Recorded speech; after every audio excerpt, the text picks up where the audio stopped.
Hi everyone, তোমরা সবাই কেমন আছো? আমি কিন্তু খুব ভালো আছি।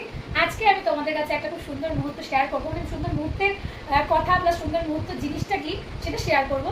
তো সেটা হচ্ছে যে আমাদের তোমরা সবাই জানো যে আমাদের অ্যানিভার্সারি এখন অনেক দেরি, মানে 1 ইয়ার অ্যানিভার্সারি আমার আর রক্তিমের।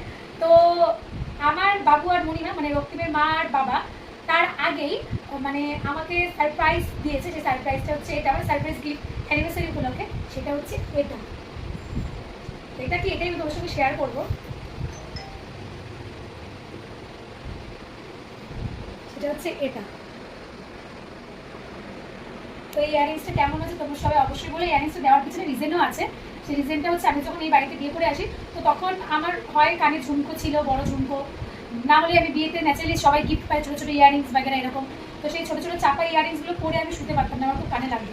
তো যাই হোক, ওই জন্য আমি কান ফাঁকা রেখে ঘুরতাম। তো তার জন্য যখন মণিমা বাবু দেখলো যে আমার কানের কোনো সোনার ইয়ারিংস না পরে আমি ঘুরছি, তখন তারা ডিসাইড করলো যে তারা আমাকে একটা ইয়ারিংস গিফট করবে। তো সেই ইয়ারিংসটা তারা আমার অ্যানিভার্সারি উপলক্ষেই দিচ্ছে, কিন্তু অ্যানিভার্সারি আরও আগেই আমাকে দিয়ে দিয়েছে যাতে আমি কান ফাঁকা করে না ঘুরি। তার জন্য তারা আমাকে বলেছে, টাকা দিয়ে বলেছে তুমি তোমার ইচ্ছা মতো যেটা ভালো লাগে। আর এমনি ওনারা শুনেছিল যে আমার সেফটি পিন কানের খুব ভালো লাগে। ন্যাচারালি আমি সেফটি পিন কানের কোনোদিন বানাইনি, এক ছোটোবেলার সময় পড়েছিলাম। আর বড় হয়ে সব ছোটো ছোটো টপি ক্যারি করেছি আমি।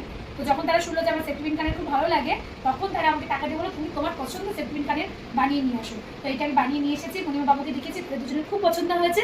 এটা আমার শ্বশুর গিফট। তো কেমন হয়েছে তোমরা কিন্তু সবাই আমাকে কমেন্টস করে জানিও।